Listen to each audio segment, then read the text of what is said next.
Hello everybody and welcome to my channel. Are we going to stay on this chair here or are we planning to fall down? I don't know, but I'm not in the stage of my life that when I'm organized enough to actually find a tripod and record this video properly. So I just wanted to make a quick video, a quick pop in here in YouTube. I feel like I've disappeared from here a little bit, so I decided to just kind of show my face again and do a quick catch up and just tell you where I've been and what has been going on in my life.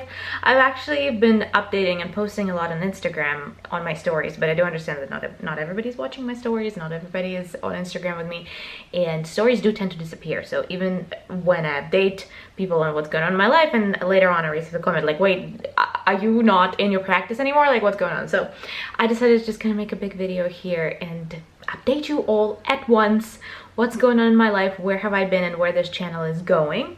So here it goes. There's no educational value in this video whatsoever, so feel free to skip it if you are here just for kind of information standpoint, but if you're curious where have I been, keep on watching.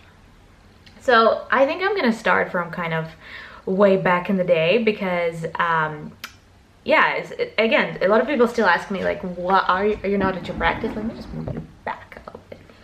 Yeah, a lot of people keep asking me like, oh, do you not own a practice anymore? So I'm gonna start kind of from the time when I graduated and what happened then, because I feel like that's when I was still active on YouTube and that's when I was like consistently posting, when I actually still owned when I actually was still in school. So I graduated in 2022. That was 3 years ago. So I'm kind of like an experienced dentist now. I've been through a lot, and it not really, like in the grand scheme of things, 3 years is nothing, but I feel like I have been kind of through the ringer. I've done a lot with my career in this short period of time. So I graduated and I started working immediately in a private practice. It was not the best of private practices, and I do have a lot to say about that. And I have started making videos about how to find a job and like what to look into a contract. So my job was kind of a big flop. I didn't pick a right practice. I just kind of went with my gut, and I liked the people who owned the practice and I started working with them, but it turned out to be very low production, big waste of time. So quickly I left that practice, and actually at that time I got pregnant with my first baby, with my daughter, and at that time I decided, like, you know what, I'm pregnant, I want to spend some time at home with her. So I just left my job with no particular plan of what I was gonna do, and that was summer of 2023. So when I actually left my job, I was pretty certain I was gonna be like a housewife for a year at least, to make sure so I could spend more time with her. But at that time, I don't know why this happens to me, but whenever I get pregnant, I start having these crazy ideas that I have to do something now, and I feel like with a second kid it's actually gotten worse. But at that time I decided that I need to buy a practice. At that particular time, I bought my practice when I was 9 months pregnant. So don't advise doing that to most people, because that was probably pregnancy hormones. I don't know what happened to me, but it wasn't the best decision of my life. But my thought process was that if you watch my video before, you know how much I wanted to own a practice. I always wanted to be a business owner. So I was thinking like, okay, well, if I don't do this now, when she is the youngest she will ever be, when she's a newborn, then I will probably never do it, because when she's a newborn, she won't remember me not being there. So I would have time to bring up the practice, and when she actually starts forming memories, I would have more free time when I actually get to build my own schedule and kind of step back from owning a business and from being a sole provider in that practice. So my thought process was I would rather start now and kind of take a more hands-off approach when she is 2 or 3 years old, so I would have those time to build the practice up. So I bought my practice, when was that? So probably it was winter 2024, 2023. Well, I found the practice in 2023, but then I officially purchased it in January of 2024. But that's when I started working there, and my daughter was born in November 2023, so it was kind of, I was literally in the hospital in labor on epidural, like pushing on the phone with the bank trying to approve the loan. And I was like, okay, I can't be available right now. I'm literally delivering a baby. Like, can I call you back later? So I was one of those moms who was working in labor. So I had my baby. She's the most wonderful little girl, and I started working pretty much immediately. And the work was very intense. I did love running a practice. I did really enjoy being a business owner. It was very exciting for me to kind of be in charge. This is very much my personality. I'm a Leo, if you believe in zodiac, but I am very much I need to be in charge kind of person. I am a terrible employee because I just don't listen to what people tell me. So I did enjoy that freedom that owning a practice gave me. But very quickly I realized that I do have to work 5 days a week, 24/7. When I was home with my baby, I was working online. There's a lot more admin work. I guess that I expected admin work, and I'm a very responsible person. I understand that like owning a business entails much more than just dentistry. I understood that there would have to be some things that I had to do on the back end as a business owner.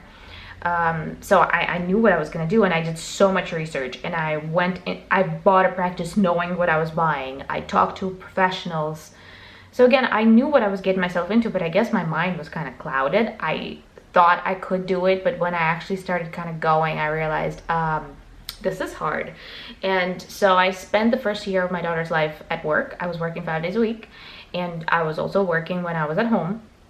So I don't really remember her first year, and she didn't start saying mama until I actually sold the practice. Like, she was already kind of talking at the time, but she would just not say mama, and that kind of broke my heart. And when I got pregnant with my second baby, which were kind of close together. My kids are right now I have 2 under 2, so that's not fun. But when I got pregnant with my second, I was like, okay, look, I can't stretch myself anymore. Like, I'm already at my maximum, and I'm adding a new kid to this equation. I just can't do this. I physically cannot do this. This practice, something has to go. Like, one of these things has to go, and obviously it's not going to be my kid. So I decided to sacrifice the practice at this time. I don't know if I'm going to buy another practice in the future or start my own from scratch. I did learn a ton. I have so much to say about business ownership, and just like things I knew about taxes, and I knew like all the taxes that you have to pay, but I didn't quite realize how it actually works, and how much time it takes, and just every nook and cranny of running a business. I just didn't know how this comes together in a scope of dentistry. So I've learned so much, and I feel like now if I were to start again, I would come into it with a much more clear head and knowing so much more. So I don't know if I'm gonna buy a new practice now or not. Not right now, because there are other news that we're gonna get into. But yeah, so the practice was sold. So I have sold my business. I've sold my practice. Right now, somebody else is. They actually changed it completely. Like, the moment I stepped out of there, it was like a completely different thing. Like, my practice was general dentistry practice, and his is more like implant surgery business now. Like, it's completely different now. But yes, my business was sold. And I owned it for a year, so I pretty much sold it exactly the time I bought it, around November 2024. And November, December, probably December, because it was Christmas, so probably December. So about the same time, exactly a year I owned this business. It was fun. It was not the right time for me, unfortunately. I think I rushed into it. I see my mistakes. I see what I did wrong. I see what I will do differently in the future. But I thought I would take a year off. As soon as I sold the practice, again, I was like, okay, this is my stay-at-home mom era. I'm just gonna be in the season of raising my baby, and like being pregnant. You know, I had my daughter then just turned 1, and I was pregnant with a new baby, and pregnancy was really, really hard. This time, my first one was super easy. This one, I was really sick. It gave me all the trouble. And I was like, okay, this is the time that I'm going to finally relax. I'm not gonna rush. I'm not gonna do anything that like a woman who is pregnant with a baby shouldn't do. I'm just gonna stay home. I'm gonna be a stay-at-home mom. And I lasted a month. It took it's only a month, and after a month of staying home with my kid, I started looking for a job. So right now I am working I did find a job. I started working as an associate in a private office.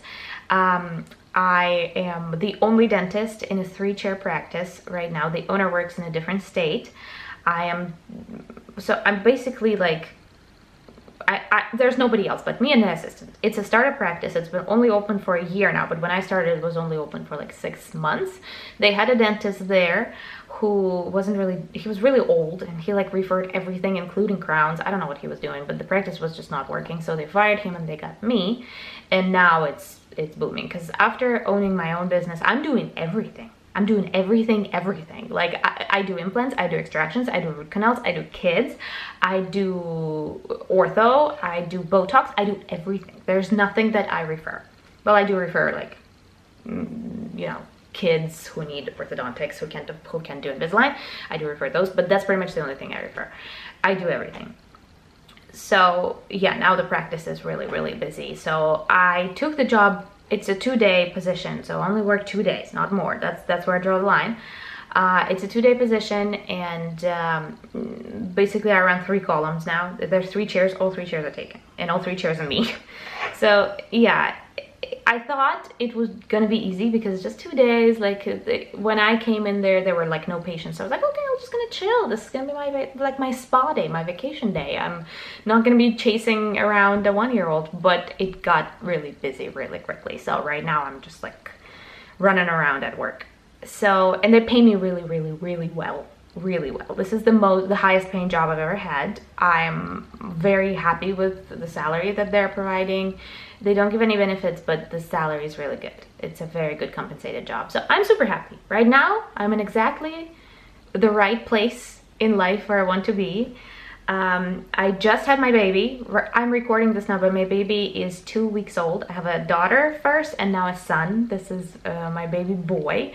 Was born on September 5th. And now I don't know what day it is even, but he's 2 weeks old, I'm pretty sure. So yeah, that was very exciting. And I just started working this Tuesday again. So my maternity leave was 2 weeks old. My maternity leave was just 2 weeks. And the reason for that is because it's a small practice and I'm the only doctor. And it's kind of in a remote location. It's far from Boston. So I'm in Massachusetts. So remote is not like, it's a small state, you know, but it is really hard in the location where I am now to find a replacement dentist or even the assistant. When the assistant took a vacation, we closed the practice because we couldn't find anybody on stint or anything. We just couldn't find a temp, and they could not find a temp dentist. So I realized like, okay, I took this job knowing I was pregnant, so it was kind of on me. So I decided not to take any longer time for my maternity leave, and I had a C-section, which was traumatizing. I'm actually kind of PTSD'd about that. So working after a C-section, a major surgery, you're technically not even allowed to drive for 6 weeks, and I'm driving to work where I'm working full day. Not the hardest thing I've done. It's not hard. It's still divine. I'm super happy that I started. I want my life to be back to normal. But that is kind of the dentistry scope. But if you, again, follow me on Instagram, and if you see my stories, we are planning a move to Europe. And again, I do have a lot of questions, and I haven't discussed it a lot anywhere else, because that's why I kind of wanted to do this update, because it's probably confusing to a lot of people. I was so vocal about getting my license here in the United States, and I did, and now we're kind of moving to a different country. So we are moving to Europe next year. It is set in stone. We're going to Switzerland. We're found an apartment in Zurich, but we're only going for a year. We're going for 1 year, and we will see if we like it. If we don't, we're going to go back. We're gonna come back. So for now, the plan is to come back. We're only there for a year, and the reason we're going is because my husband is in school. He got into school in here in Boston, but they kind of have a dual degree, so he's gonna go and study there for a year. So we're gonna go there, and that's how we're moving. That's how we're going on a student visa. So we're not like, we didn't get our documents or anything. We don't have permanent residency of any kind. We're just going on a tour on a student visa, and we're going to stay there for 1 year. And that's a good way for us to kind of gauge if we need this or not. But I was talking about moving to Europe even before my husband started this school situation. So we have we purchased it? No, but we have invested some money into the economy of Portugal. So we are applying to we're applying for a Portuguese citizenship. So it is a very, very slow process. We have applied before our daughter was born, and we're still not anywhere close to getting the citizenship. We are eligible for permanent residency in Portugal, but that doesn't really let us live anywhere else in Europe. It just lets us live and work in Portugal, and we can't do that now, theoretically. We just don't want to live in Portugal.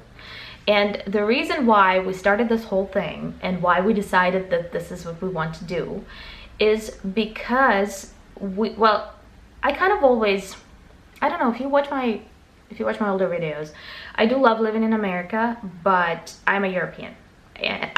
Russia's Europe. You can say whatever, and Russian government can say whatever they want, but Russia is Europe. I'm European, and I consider myself European. And I kind of understand life there better than life here. We do travel a lot, and there's just a lot of inconveniences about living here for us. We do want a lot of kids. We already have 2, and just having the thought that they would have to have student loans is hard for us, just knowing that they would not, because we can't afford their school. We cannot afford their school. And I've mentioned that before on my Instagram stories. We can't afford to give them a life that we had here, basically. So we want to move for the sake of our children, because the school education in Europe is cheaper, and majority of it is free. But if we do want like nice private school, we can actually afford a nice, good private school in Switzerland. We can afford that when we cannot afford it here. And we do want the best for our children. We do want safer schools. We just want to raise them in a European society where we can easily travel, because right now we do travel a lot still, but the more kids we have, the harder it is to travel.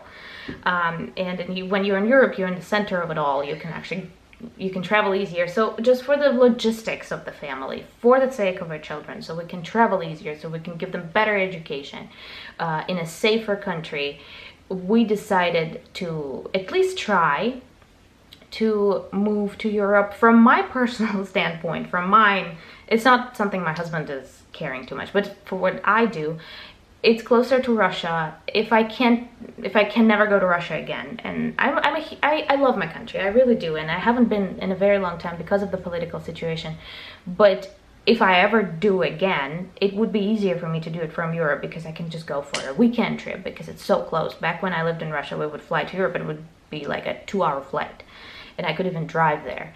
So for my selfish reasons, that would be easier. So I do want to live in Europe, and we have no entry in Europe at all, aside of the only place we could kind of find a way to find a permanent residency there is through Portugal. So we're going to be citizens of Portugal, hopefully, if everything goes right, in about 6-7 years time. So around the time our kids would have to go to school.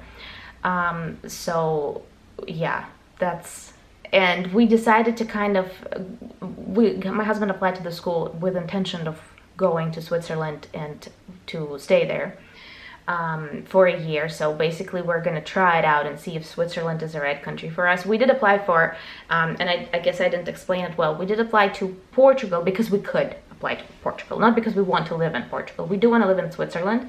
My nationality is German. My father was German.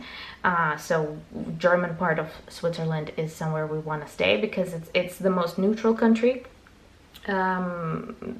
It has the best education. It's probably not going to go to war with Russia, or Russia's not going to go to war with them, or they're not going to. We're very traumatized by wars. We just want a country that is the least likely to end up in a war with anybody. So that's why Switzerland, and citizens of Portugal can live and work in Switzerland, and that's why Portugal. But the plan is to actually end up in Switzerland one day. That's why we're not moving to Portugal right now, even though we can, theoretically. It just doesn't make sense for us. We would rather stay in the US. So yeah, I am looking for ways to actually get myself licensed in Europe. if you again follow me on Instagram, you know I've been kind of talking a little bit about that, and I did find some ways, and I can get licensed in Europe, actually easier than I can get licensed in America. My Russian diploma is actually much more helpful in that, because I went to kind of like European standard university. My grades are all in European grades, so my transcripts are more legible for the Europeans. It had European standards in my school back before, you know, everything happened. So it is easier for me to use my Russian diploma rather than using my American degree, because that's useless there. It's just not the right standard. But basically, I am looking for ways to get myself licensed. I already we've been going to Switzerland a lot this past year. We've been traveling there like 5 times, I think, in the past year. But we went to the Swiss medical department, like licensing agency that you need to go through to get a licensure in Switzerland. Switzerland is technically not in EU, so they kind of have different rules. It is incredibly difficult to get your license in Switzerland, which I've now learned. So I'm looking to get a license in a different European country first, and then transfer it to Switzerland, which you can do pretty easily.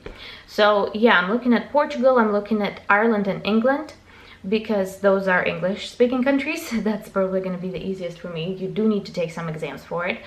And I'm not about to learn Portuguese to take an exam in dentistry in Portuguese. I obviously do have to speak German. I speak German on a very basic level. I used to speak German as a child, but I don't speak German anymore because my father passed away when I was 11, and ever since then I never spoke German. So I forgot it, but I do feel like it's going to be easy for me to pick up. So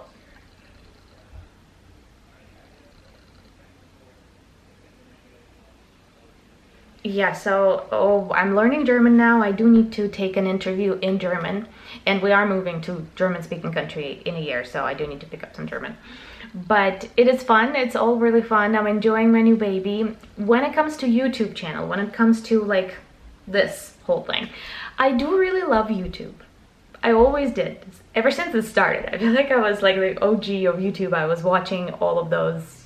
That was my childhood. All of the old, like Ray William Johnson YouTubers style. I watched them all, and I always wanted to be a YouTuber. And I feel like with this application cycle, with this channel here, my dream kind of came true. I do feel like I did experience this, like the sensation of YouTube, making videos, posting them, having response, like interacting with the audience. I do feel like I got that, and I miss it. I do still want to do this, but because my niche is dentistry, and I am so passionate about dentistry, so passionate. I have so much to say. I have so many opinions, and I do still want to post, but I feel like when I was done with school, I kind of lost my fire. I just didn't really know what I was going to talk about, because I didn't really care about it anymore, you know? I didn't really want to talk about applications anymore, because it's not a part of my life. I was applying in 2019. Life was, like the world was different in 2019. So I was applying actually in 2018, because I got in 2019. I started school in 2019. So it's just not a part of my life changed since then. So I just don't feel like I'm interested in this anymore. And it doesn't mean that I'm not going to talk about it anymore, because I have acquired so much knowledge on the application process here in the US. I know so much that I will continue talking about this for sure. But